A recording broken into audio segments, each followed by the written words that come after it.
Hey, everybody, welcome to another episode of the Becoming a Powerhouse Brand podcast. Today, I've got the lovely Cleo Matlou on, who is going to be talking to us all about multiplying and building wealth in your business and your life. So, Cleo is a financial coach, can't speak today, a financial coach and wealth legacy strategist.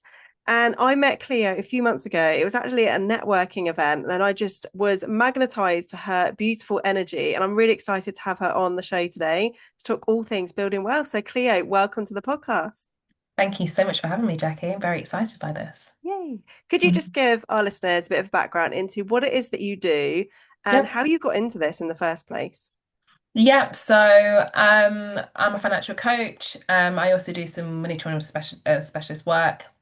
So my greatest vision in life is just I want women to be unreasonably wealthy. Because I really believe more conscious women has more money in their hands means that we create a better impact. We focus in terms of purpose, and we would be in a better place in the world as we are now. I truly, truly believe that. So my part to play as I am in on this world and this earth is to support women to be able to do just that. And the way that I do that is to be able to really empower women and to really get women to feel a lot more confident and more unapologetic when it comes to making more money, not just making more money, but the money they already have, what they can do with that and how they can get to multiply it. Because over the years, over the generations, women really haven't felt that as though that they are part of the conversation when it comes to building wealth. And the stats show it as well in terms of the accessibility, the inclusivity when it comes to women in the financial services industry. They're very behind in terms of how they market themselves. It's very much for men as opposed to women. So the reason why I got into this is because I'm come from Antiguan and Barbudan background. My grandmother, my paternal grandmother, was a fierce, independent woman who was, unstoppable, very hyper independent, and had her own money, and really, instilled that those basic principles and practices in terms of always make sure that you have your own money. And I came from, she's one of eight, so a lot of Wow. female power in that space. So just being really inspired in terms of, the importance of having your own as a woman. And that generation for me, from what I could see, was where the shift was starting to happen. My grandma just being successful and building her own houses and having three, which, are very successful at, in the Caribbean. And it just kind of, I just lived with that. So as I was in corporate, I used to do the women leadership initiatives and lead those and always do events when it came to women. And because I come from a humble background, I really wanted to ensure that a wealthy family came from me, even though I didn't come from one. So I chased the money. And chasing the money, the only thing I really understood in terms of what potentially I could do when it comes to money is being in finance, being an accountant. So I studied to be an accountant, qualified to be an accountant, went to university to be an accountant, and my corporate life was all around that. So yeah, chase the money and then soon realized it's not just about the financial education piece, which, actually, to be fair, being an accountant still doesn't really teach you that. There's a fundamental thing that's a massive gap when it comes to the school curriculum in terms of how you actually manage money, organize it, multiply it. There's just so much there, which I could go on and on as to why, but that's a whole podcast in itself. And then when I realized I got to like the pinnacle, what I would see at the time, because I was earning way more than anybody in my family, I was like, oh, I learned very quickly that money was the issue, what caused a lot of issues in the household. So I believed that when I got to the point of having a lot of money, that all my troubles would go away, and they just didn't. So that made me go into real spiritual, emotional, psychological path when it came to money, and realized actually um, it's not just about the money in regards to how we make it, how we grow it. It's how we feel about ourselves. And Yeah. that's when I started to deepen the work that I do with women and pivoted more in terms of the financial coaching, the money trauma specialist, and then embedding the wealth strategy around that as well. I love that. Why do you think, as women, we find it so challenging? Because it is something we have to learn. I feel like, as an entrepreneur, and most of my audience are entrepreneurs as well, like it's a Yeah. huge learning pattern that we have to almost have to unlearn, don't we? All these Yeah. past patterns that have been brought into our world and how we're brought up. We're not taught about money in school. We literally are, we get to the age of 18, it's like, here you go, you can have credit cards and do all these Yeah. things. Like, why do we find it such a challenge? Is it just because it's not been available to us? There's so many factors. So if we take money out of it, for an example, and really think about specifically as just being a woman, we are by defaulted expected to be givers. And givers and caretakers always put other people first before themselves. So when it has come to over the generations, I'm talking very generalized here, but women would tend to stay at home, and then from that place, the men would go out to work, they would look after the kids, so that caretaker default was always there. The premisconceptions, the status quo is already put onto a woman, a female, before they're even out the womb. There's all these preconceptions of terms of how she should act and be in the world. And one of them is just never to be someone who's audacious and bold and has her own and be successful. Let's not even think about terms of money, but having her own, having it all for herself. Because whatever a woman has to be for everybody else, as opposed to not just her own. So immediately, that level of confidence to be able to have your own is something that hasn't been really instilled in terms of women, because we are expected to be able to, give the last shirt on our back for other people. Yeah. That's just what we're expected to do. Um, and being dependent on men when they're going out to work, women haven't had the autonomy to be able to take themselves out of situations what might not be favorable. They've had to be accepting of our situations because it's not the done thing to be able to have your own money, to be able to then live as a single life and have your kids and live a single life. That was seen so taboo, a generation ago. Um, Not to say there wasn't any single parents, but it was really seen as taboo at the time.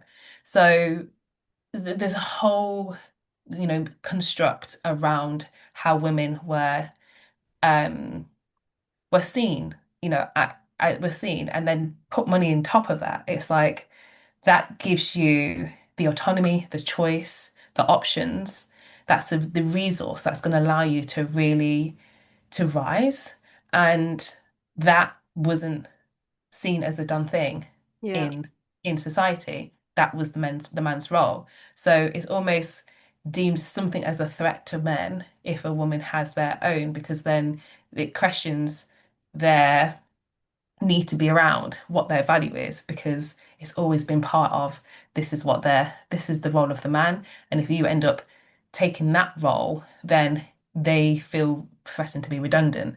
So that in itself, women carry that large burden on themselves a lot. So therefore it's like it becomes an either or game. Do Yeah. I rise to the masses, be successful, be high ambitious, be achieving? But then that's going to put me in a position where I'm going to probably be alone or not be alone, but squash all my dreams and allow everybody else to go whilst I'm in the background helping everybody else, Yeah. popping everybody else. So Being the good girl. that it being the good girl, yes, exactly. The big good girl syndrome is a massive one too. So if we think about it from that perspective in terms of societal expectations on women, it's very clear as to why women feel like it's an either or game, that they can't have the family, the and the drive to be ambitious and high achieving, because society has pegged us to say that we have to choose. And also from a economical and also construct in terms of regulations and laws. Women have only been able to open their own bank accounts the last 50 years, and equally in terms of being able to invest, even though that the stock market has been around since the 1700s. So women That have is only been, wild, isn't it? yeah, It's just like, it's crazy, isn't it? It's such a crazy stat that women have only been able to actually invest in the last 50 years. And it's only been a very elitist thing and only until that the last 20-ish years that people as working class people can actually have a low barrier to entry to actually to be able to invest as well, because we've got the apps. We don't have to go to financial advisors anymore, like and pay extortionate fees to be able to actually to invest, because the elitists will only be able to afford to pay 2.5 grand for a financial advisor to be able to deal Yeah. with their wealth, with their wealth management. So there's so many factors in terms of why women haven't felt that they've not been able to do these sort of things, because quite frankly, society hasn't give them the space and the opportunity to be able to do that. And that's why this right now, the generation where there's so much more female breadwinners coming up, there's so many high achieving women where they feel that there's this major conflict of, yes, I'm making the money, and there's this level of self-sabotage in terms of what happens with it when they've got it, Yeah. or allowing themselves to be charging the prices that they want to be charging, and also being able to hold the money that they know that is going to create some form of security with them, but they just seem like they just find the money just leaking out of their hands. So there's such a lot of conditioning that women are imposed under, that quite frankly makes it quite challenging for women to be able to feel that they can own their wealthy woman status. Yeah. I think it's really interesting as well. You're talking about wealth building because being an entrepreneur, like I've been in my own business since 2016, and I've noticed a huge shift in that time, in that it's very much gone from the five-figure income and five-figure months, six-figure months, six-figure income, like all of these different levels of like making money, but never really about building wealth and the investing long term. So what would be like, I feel like this is quite new in terms of what I've personally been seeing. Yeah. I'm definitely seeing more women investing in things like property and Yeah. actually helping themselves to multiply Yeah. like what they've already got. And like you say about Yeah. the money just draining through their fingers, Mm. it's them Yeah. making that next step, isn't it, to build Yeah. build their legacy. Yeah, I mean, to be quite, let's be really honest and frank about this. I'm assuming as well the people that you're seeing, it comes with age as well. When you get to like the 40ish to a 40ish age, it's like, oh, oh, I swore there, I'm not too sure I can. Oh, damn You can. it. I was like, damn it, like I've got to 40s now. I have little in my pensions, I have little in my savings. I may own the house that I live in. I love what I do, but can I see myself doing this for the next 20 years? Yeah. And it's now thinking, more longer term in terms of where the trajectory is, like, okay, I've kind of got to the place where I really want to be, or on the way to get to the place I want to be within my business. What is this going to look like for me, in the next 5 years, 10 years, 20 years? Is this something that I want to be able to be constantly sustaining? Am I going to be forever pivoting on what I'm doing in my business? Is this something that's going to be around forever with the new, AI and things like that? So I think women are starting to really think now, and also when they've got dependents, whether it is their children, their elderly parents, the priorities start to really, well, it's not to say that a lot of women go into business because their priorities of not most of the time wanting to have more money and have more flexibility, and that flexibility is what is the freedom to be able to do the certain things that they want to do with certain people who are important to them. um there's two prongs. Business, being in business, you come to realize at some parts that doesn't actually give you that freedom that you thought you was going to Yeah. give you. and and secondly, the ones that have been able to master that, it's the, can I be doing this for 5, 10, 15, 20 years?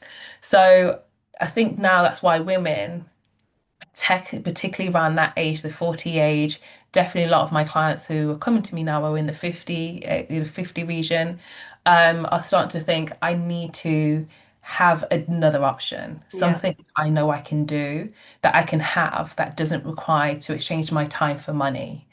I love what I'm doing, and I also know I need to have something else that is going to create that security, that is going to create that safety, that's going to create something that I know that when time comes, when I get older and I don't know how life is going to look like, that I don't have to be so reliant and to be forward focused or forward facing in a business, which I'm Yeah. currently having to do now, which something else actually can take some of the pressure off me having to always having to exchange my time for money. So I think that's where the shift in terms of women, okay, now I can start to see the consistent income. What am I doing with it? What have I got to show for being a business owner, earning this type of money?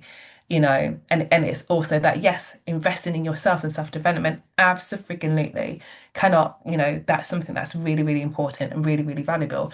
And that return investment only really just makes you make more money. But what are you doing with the money that you are making? That Yeah. is, you've got something to show for. And I think it's that part that's why women are starting to really think about wealth building because, you know, retirement, you know, is also something and also creating your legacy. What am I creating for my children? What am I leaving behind? What am I instilling in them and the examples that I'm giving to them in terms of how I go about and move about when it comes to money as well. So I think it's the era that we're all in Yeah.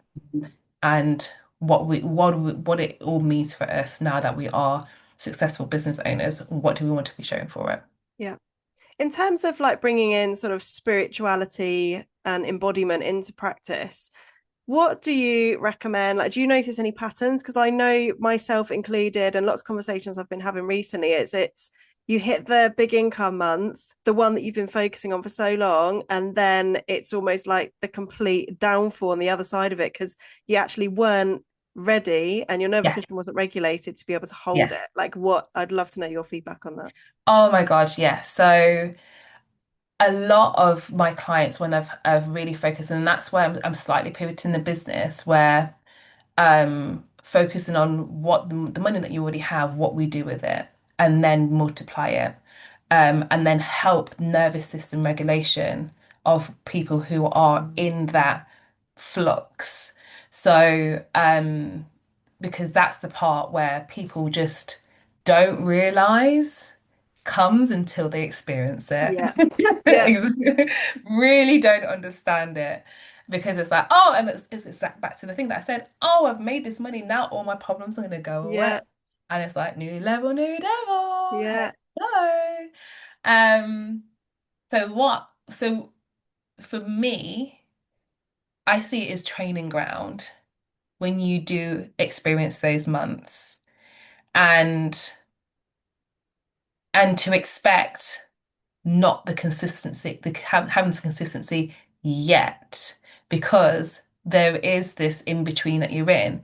You're not quite the identity of somebody who is earning that regular income, and you have outgrown the identity that you was before. So you're kind of the in between. So it's giving yourself grace that if you do reach that target, that you will then won't see it again for a couple of Yeah. months, maybe even several months, because a lot of the patterns that you have already or that you already have present may have contributed for you to get to that number, and it isn't quite in alignment to the person that you want to be creating to making that money consistently. What I mean by that is that in a lot of people's minds, to make more money means I have to work harder. And you may have worked harder to get that money and to hit that target, but it's like this still doesn't feel quite great in Yeah. alignment. This is not the way that I want to be doing this consistently. So that's where the dip tends to happen. And equally, if you end up actually doing it in a way that felt of ease, that felt fun, that felt joyful, because you're not used to that identity of yourself, you start to think to yourself, am I worthy to be able to do this with ease and not have to work so hard as I've done before? I mean, how hard I had to work for the first 10K that I hit before, and now I'm flancing around, not doing much, and I just hit 30K with complete ease. There's contraction that can happen with that as well because Yeah.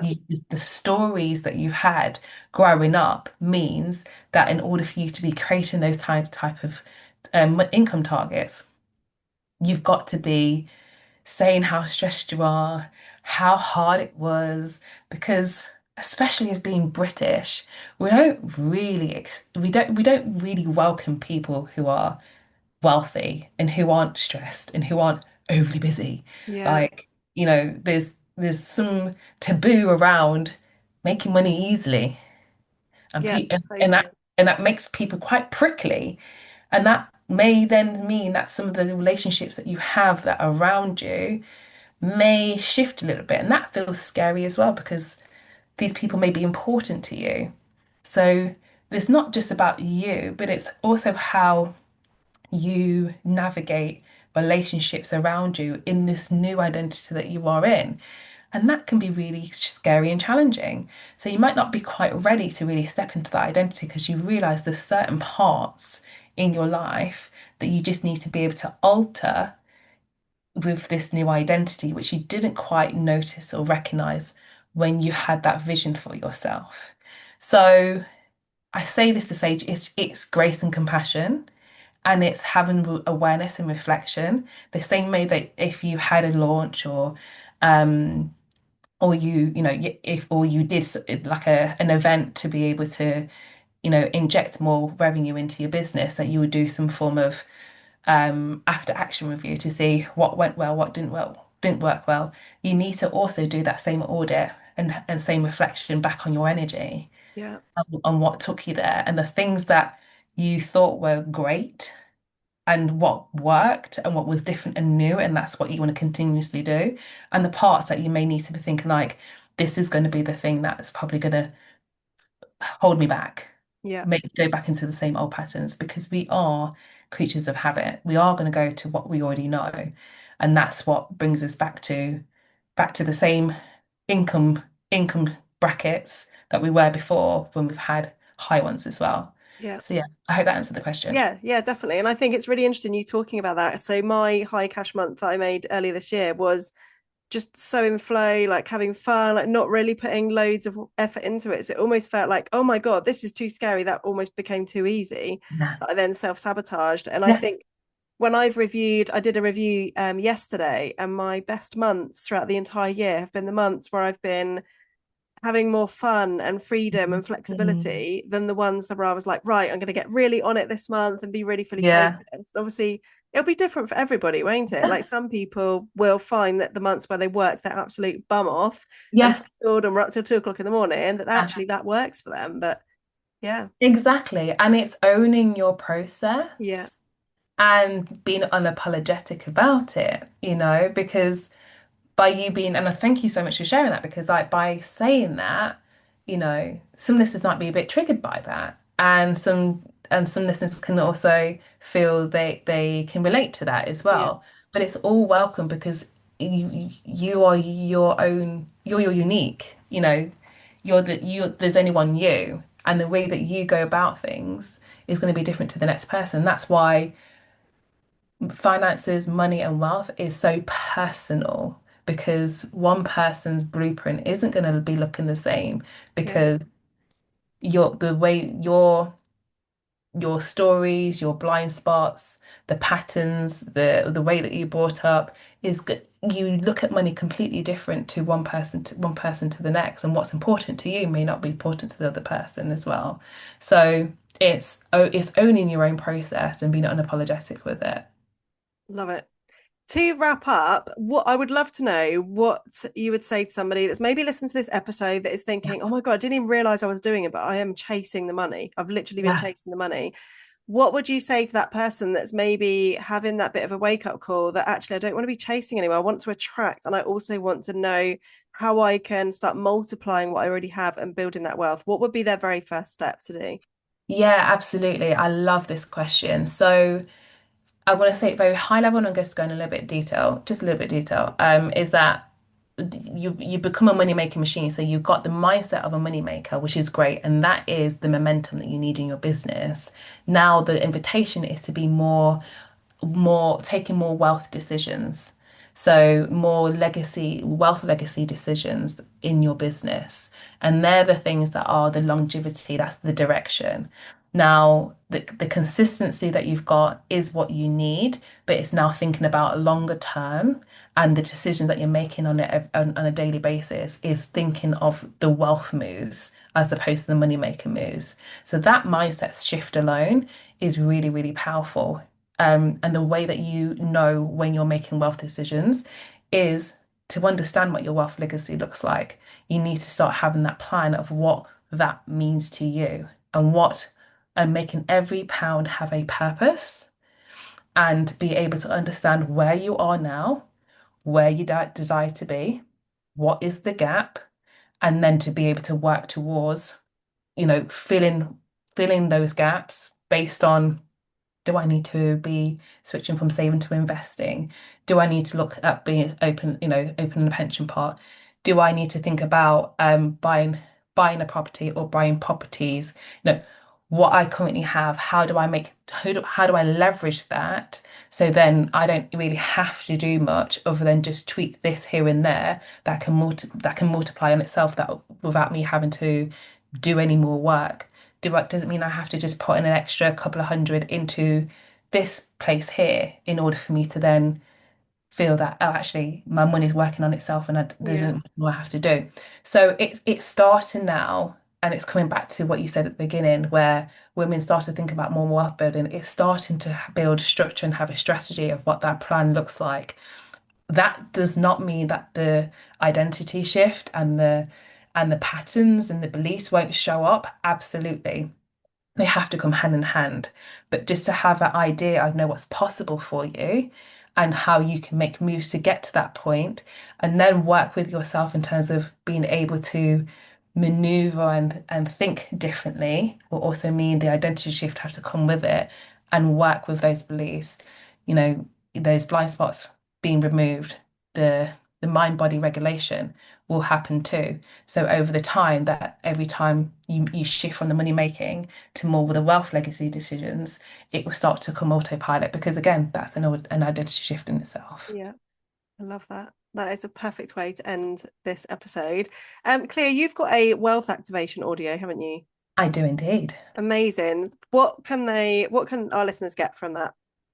So the wealth activation, I understand that when you are starting to be a money maker, to a wealth legacy decision maker, that to look at your numbers can be like, oh my God, I'm gonna like this is it's so exposing. It feels like being financially naked and feeling very exposing because it's like, oh, I've never looked at my numbers in this way, and actually it reveals a lot about you and your Yeah. habits and how you feel, and you connect to the emotions, how you felt when you were spending or making some certain decisions. So it does bring up a lot. So the wealth activation audio is a mindfulness practice to use that before you are going to start organizing your money, you're going to focus on really seeing where you are, where you desire to be, is to just listen to that, to just neutralize the energy, regulate your nervous system, and then just feel way more empowered to actually start the journey.